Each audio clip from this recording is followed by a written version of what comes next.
On August 30th, just 7 weeks after arriving on campus, Baker Mayfield became the first true freshman walk-on quarterback in history to start a season opener at a BCS conference school. That day, he threw for 413 yards and 4 touchdowns while running for another. Texas Tech beat SMU 41-23.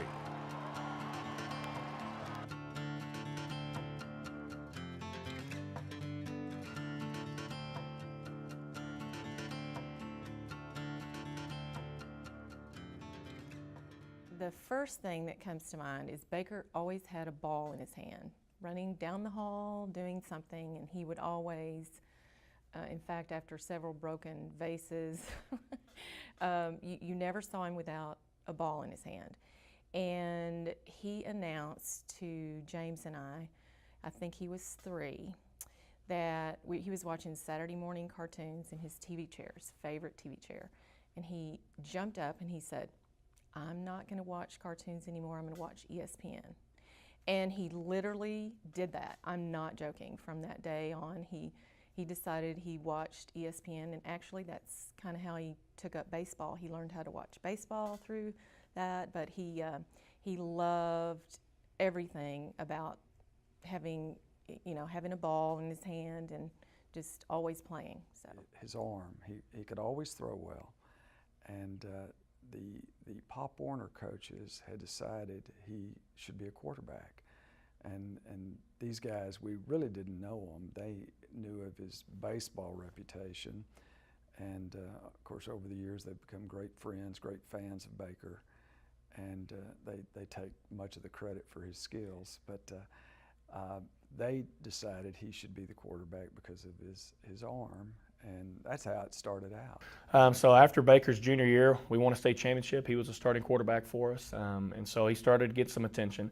I do remember during that run, probably the semifinal week, the week before the state championship game, a Max Preps article or something came out, and I think it was the top 25 national programs, and we were in there somewhere, like Travis was, and it was a picture of Baker, and it said the 5'11", 190-pound Baker Mayfield, and we all gave Baker some crap about that because 5'11", and he's really about 6'1", maybe a little over 6'1". He's a big kid, maybe not prototypical for Division I quarterback, but he's definitely big enough. But from then on out, we did start getting some calls, and when the college guys would come through, they'd ask to want to see how big his hands were. They'd ask him how tall is he really, coach, and things like that. But he did get a lot of attention because he had put up some great stats, and when they see his video, he's throwing the ball around everywhere. He made plays with his feet. That spring, we're pretty blessed and fortunate. We're the type of program that a lot of college coaches come through. And so when they saw him throw the ball, they were impressed with him. Lake Travis struggled during Mayfield's senior season, posting a 9-2 record. And once his dream school, TCU, opted for another quarterback, Mayfield was suddenly left without many options. I can't say that I was, I have to be real careful. As coaches, we have to be real careful what we tell our kids. If they ask us our advice, we tell them, we try to guide them. But at the same time, I don't want to push him to one place or another because it's his life, and he's the one that's going to go spend 4 or 5 years there, not me. But probably behind closed doors, the coach was like, what are we doing? Why? Baker's going to go to Tech. They're signing a guy in his class. Michael Brewer is another one of our kids that's already there, and he's kind of the incumbent. He's going to be the guy.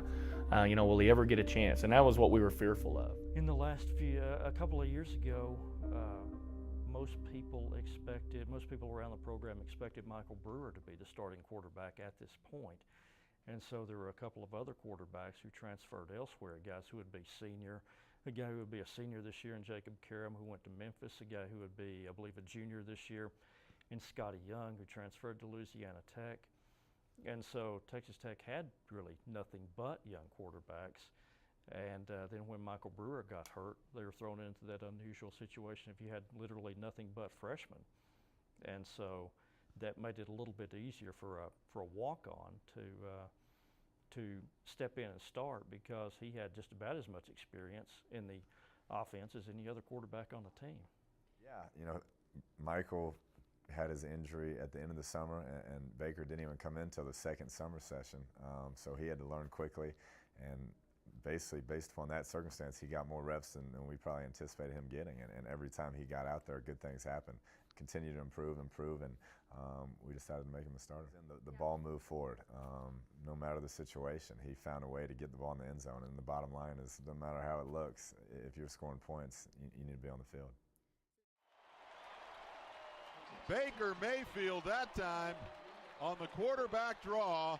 He cut it a little bit left and then sidestepped the defender right about the 5-yard line and was free to go into the end zone for the touchdown. You know, we were really excited about Baker coming to walk on. We knew he was a scholarship-worthy kid. He had some offers early in the process, and for whatever reason, they fell through. But you know, anytime you can get a kid that type of a caliber, a player, to come walk on, and it was a difficult situation because we didn't want it to Baker to think that, oh, you know, we're viewing you just as a walk on. We know like what we're getting in you, scholarship numbers wise. We just don't have a spot, and so we were fired up the day he came. We put on a big presentation for him, rolled out the red carpet for him. He meant that much to us, and fortunately for us, you know, he chose to walk on, and he's kind of writing his own story now.